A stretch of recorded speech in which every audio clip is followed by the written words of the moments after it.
Estamos de regreso en su programa Otras Voces, a través de la señal de sabersinfin.com. Nuestros teléfonos en el estudio se los recuerdo, 246-1202 y 246-4942. Seguimos en amena charla con el maestro Abel Pérez Rojas, quien nos está compartiendo su vivencia personal con la poesía. Maestro, ¿qué ha representado para usted su trabajo poético? Mira, ha representado una oportunidad muy grande de conocer a otras personas, de conocerme a mí mismo, de ver cada vez con más claridad otras aristas de la realidad que me permite manifestarlo en otros géneros literarios. Llevo un tiempo escribiendo artículos relativamente breves, de 500 a 600 palabras, y abordo situaciones educativas, abordo problemas sociales, abordo temas de actualidad. Pero el haber escrito poesía, el escribir poesía es como regresar al gimnasio, que te permite abrevar de las palabras, de las imágenes y de las figuras para seguir hablando de esa otra realidad en el género de periodismo de opinión. Entonces, para mí la poesía ha sido un manantial de veras grande de retroalimentación. Qué importancia, ¿verdad? Qué importancia tiene la poesía. Ahora que usted lo está diciendo de esa manera, ¿no? Yo, maestro, bueno, les quiero compartir que había pensado en de qué manera iba a entrevistar al maestro Abel Pérez Rojas. Es tanto su bagaje que ¿por dónde? Entonces, había pensado en irme por el lado de la educación, que él es experto, es doctor en educación permanente. Y lo que dice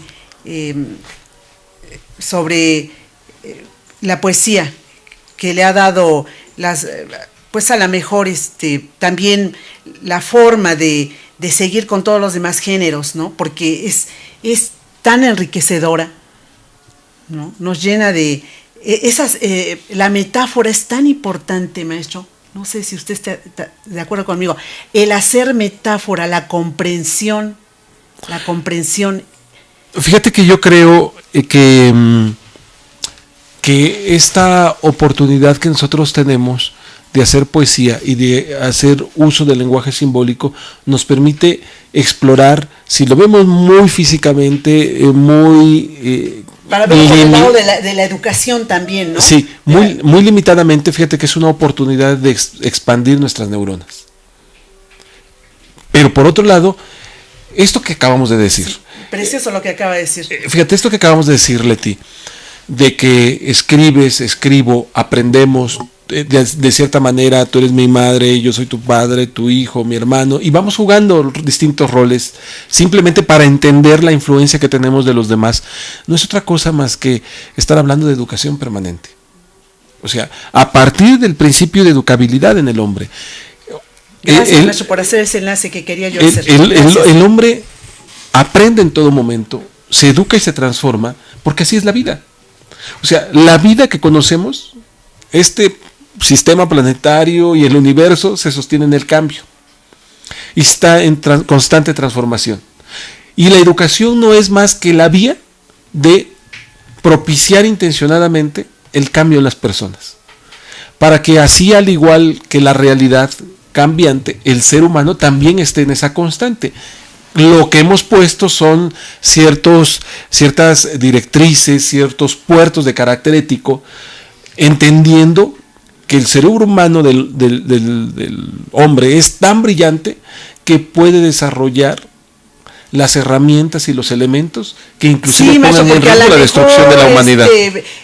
Podríamos hablar de educación formal, que no es la única, es lo que usted ahorita nos está diciendo. Pues es que la educación formal es lo más pobre de la educación.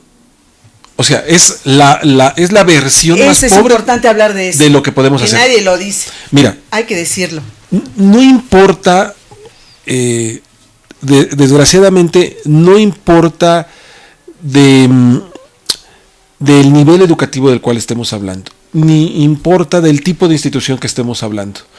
Desgraciadamente, el sistema educativo formal en distintos países como el nuestro se ha convertido en una ocasión de homogenizar lo que las personas deben saber y lo que las personas deben aprender. Y también se convierte en una vía de alienación. Una vía de alienación y de estandarización basado en muy buenas intenciones, porque hay individuos que por supuesto hacen con cariño y hacen con amor lo que están diciendo. Sí, maestro, sí, usted piensa que la gente que se encarga de hacer los programas educativos son personas, todas ellas con buenas intenciones. Yo creo que sí. Mira, yo creo que sí. Pero que son gente especializada. Sí, pero es que esto se ha convertido en una madeja en donde te enrollas y te enrollas cada vez que te metes. Pero tal parece que nos dieran una educación que no corresponde. Es que llegas al punto en donde te preguntas, bueno, ¿y cuáles son los fines de la educación? Ya no hablemos, fíjate, cuando hablamos de educación siempre hablamos de la metodología, de la administración, de la educación formal y demás, pero no hablamos de los fines de la educación, es decir, ¿todo esto para qué y a dónde nos va a llevar? Y entonces terminamos tomando recetas de otros países, tomando modalidades. ¿Que no es nuestra realidad? No, que además ya van de salida en esos países y de repente ahora ya estamos en ISO 9000 y ahora eso lo llevamos a los procesos educativos y luego hablamos de competencias y también lo llevamos a la educación y luego decimos que lo más importante es la evaluación magisterial y ahora todo gira en torno a la educación magisterial. Y entonces, ¿dónde queda el proceso educativo? Fíjate que precisamente mi artículo, que espero concluir hoy en la noche, tiene que hablar sobre vías que trascienden el ámbito formal escolar. Hay un movimiento muy importante que se llama la educación en la escuela. Y estaba leyendo una nota de la Universidad Nacional de Colombia que habla sobre la realidad colombiana, retomando la realidad de otros países europeos. Cada vez son más las familias que han decidido que sus hijos no van a ir a la escuela. Ya sea que desde el principio no van a ir, o que los van. No sucede aquí. O que los sacan de la escuela no porque no puedan pagar su instrucción, sino porque consideran que le van a hacer más bien si están fuera de ello y que no va a afectar su proceso de socialización, que esto luego se toma como principal elemento de decir, bueno, tómalo como la oportunidad de convivir por lo menos con otras personas. Entonces, creo que están surgiendo estrategias interesantes, están surgiendo apoyos a distancia, apoyos virtuales, experiencias que se están documentando de cómo ha sido la educación de las personas que han decidido no mandar a sus hijos a la escuela y cómo algunos más, como tú y como yo, estamos en la vía del autodidactismo. A mí me encanta estudiar,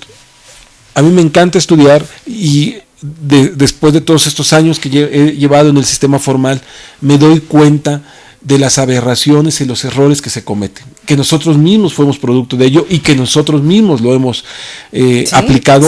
Sí, ahora lo analizamos en el mejor de las buenas intenciones. Claro. Y si yo tuviera la oportunidad, fíjate esta contradicción, pero si yo tuviera la oportunidad de continuar estudiando, sí me gustaría estudiar, por ejemplo, un postdoctorado, ¿sí? Pero como sé que eso es muy caro o implicaría una beca de tiempo completo, podemos propiciar las condiciones como lo que estamos haciendo ahorita. O sea, Saber Sin Fin en ese sentido es una organización educadora, ¿sí? No solamente porque difunde cultura, sino porque los que estamos inmersos generamos metodologías, contenidos de procesos liberadores. Y esa es la clave del asunto de todo esto. Fíjate, estudiamos. Sí, es lo que usted dice en su libro. En uno de sus libros. Sí, estudiamos. No hay liberación, no hay educación. Sí, no hay educación. Y estudiamos para que las cosas sigan igual.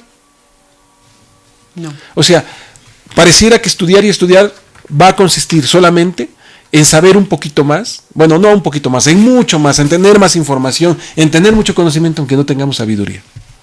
¿Y todo para qué? Volvemos otra vez al tema, ¿no? Para que por lo menos nuestro entorno cambie y sea tocado.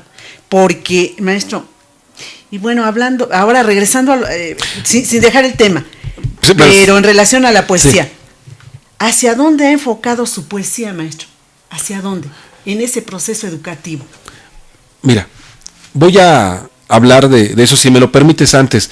Tengo vía Facebook, vía Messenger, a Luis Fernando Paredes Porras, a quien le mando un abrazo. Le agradezco que esté pendiente. Sí, muchas Dice, gracias. felicidades, estamos en la compañía de un nuevo programa, Otras Voces. Y eso es lo que escribió. Dice así.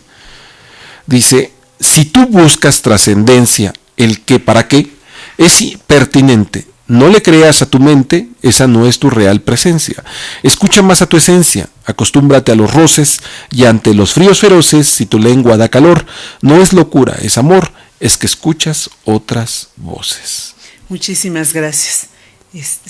En ese momento estamos logrando el objetivo. Regresando hacia donde apunta. Ha enfocado su poesía, maestro, Mi poesía. Sin dejar el tema de la educación, que también para mí es tan importante.